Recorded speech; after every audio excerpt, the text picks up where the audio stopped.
which is now published in English also, the 4 fundamental principles, with the explanation of Sheikh al-Fawzan. Sheikh Ubaid al-Jabari also has an explanation, as do some of the other scholars. Likewise, Usul Sitta.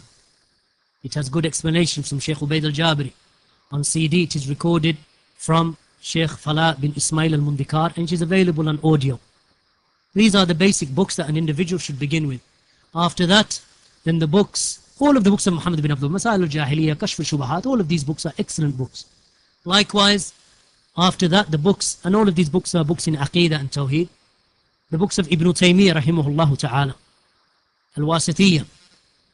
This is the first one from the books of Ibn Taymiyyah that a person should enter into, with a good explanation from a good Salafi scholar. The likes of Sheikh Ibn Uthaymeen is probably one of the best ones available.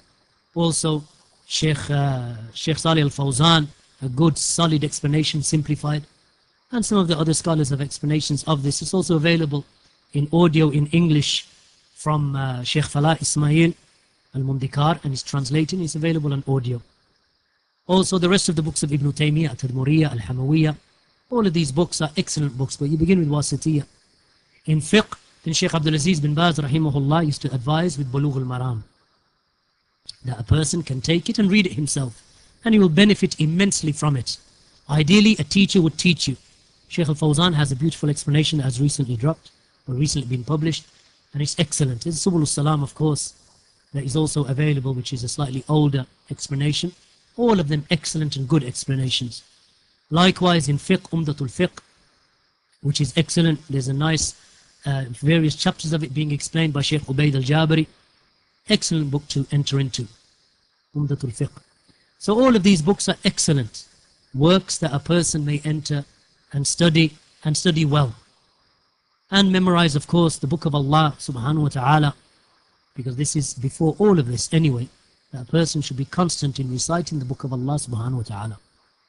That he should not, as Uthman bin Affan radiyallahu anhu said, that not a day goes by except that I look into the Mus'haf.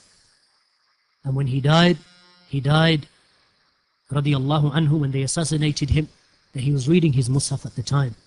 And it was an old, tattered copy that he had for many years, radiyallahu anhu. And of course, the Quran is something that is explained by tafsir. And from the best of those tafsir that is simple and easy to enter into is the tafsir of Imam Sa'di, Abdurrahman bin Sa'di, the teacher of Ibn Uthaymeen. And likewise, Ibn Uthaymeen also has taken ajza and those chapters of the Quran, or those portions of the Quran, and that he has explained them. And many of them are published now in Arabic. In English, the tafsir of Ibn Kathir is available in the English translation now, published by Darus Salam. And it is a good entry, no doubt. Of course, not everything in it is authentic, because that was not the intent of Ibn Kathir, but it was a general explanation of the various ayat of the Book of Allah. Sheikh Muqbil rahimahullah started and embarked upon the checking of the tafsir of Ibn Kathir, but he did not complete it. But nevertheless, there are some excellent tafsir and commentaries of the Quran that are available. Then after that, a person, once he's upon the path of knowledge, then Allah subhanahu wa ta'ala will open up avenues for him. If you can study, then study. The best place in the world to study right now, without doubt, is Riyadh.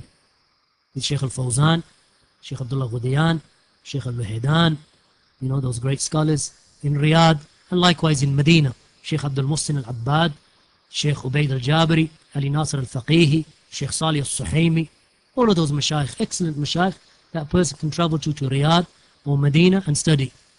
Likewise in Mecca, you have the likes of Sheikh Ahmed Bazmul and his brother Muhammad bin Umar Bazmul, and likewise Sheikh Rabi, also in Mecca. In Samita, we have the likes of Sheikh Zayd al-Madkhali, you can travel to and you can study with. And likewise the various mashayikh in Yemen, and the various camps that they have, and the various masajid and marakis, that a person can travel to them and benefit from them. And likewise we have the mashayikh of Kuwait, that you can also go and you can benefit from them. The likes of Sheikh Ahmed al-Subai, his brother Tariq al-Subai, both of them good, strong mashayikh of Kuwait. And likewise Sheikh Falah bin Ismail al-Mundikar. And also we have there Sheikh Muhammad al-Anjari and others from amongst the mashayikh that you can benefit from. So alhamdulillah, Allah subhanahu wa ta'ala has not closed the doors for you. The doors are open for you to study. If you can't travel right now, it doesn't mean that you give up your studies. Enhance your studies. Learn your deen even whilst you're here. There's hundreds, if not thousands of lectures of Salafi Mashayikh that are available. And Salafi students of knowledge. The likes of our brother Abu Hakim, Abu brother Abu Talha, Hassan al-Somali, Abu Iyad Amjad Rafiq, Abu Hassan Malik in America, Kashif Khan, also from America. All of these lectures are available. And you should benefit from them. Abu Uwais, Abdullah Ahmad Ali, Rahimahullah, who died recently. That all of their lectures are available on CD. Your house should be pumping with these lectures. So your children are hearing them night and day. And likewise the Mashayikh, all of their CDs that I've mentioned, Sheikh Falah, Sheikh Ubaid, Sheikh Rabi', how many hundreds have been translated? So even though you can't travel for now, fill your heads with these lectures. Benefit whilst you're here. Benefit yourselves in the Arabic language. If there's a Salafi brother, don't sit with the people of Bid'ah. Don't learn Arabic from them. Don't learn Quran from them. Don't learn Hadith from them. Don't learn anything from them. Not even Kitab al-Tawheed of Muhammad bin Abdul Wahhab from them. Not from the people of Hizbiyah and the people of Bid'ah. Rather the books and the Arabic language and the Quran should be studied with Salafis.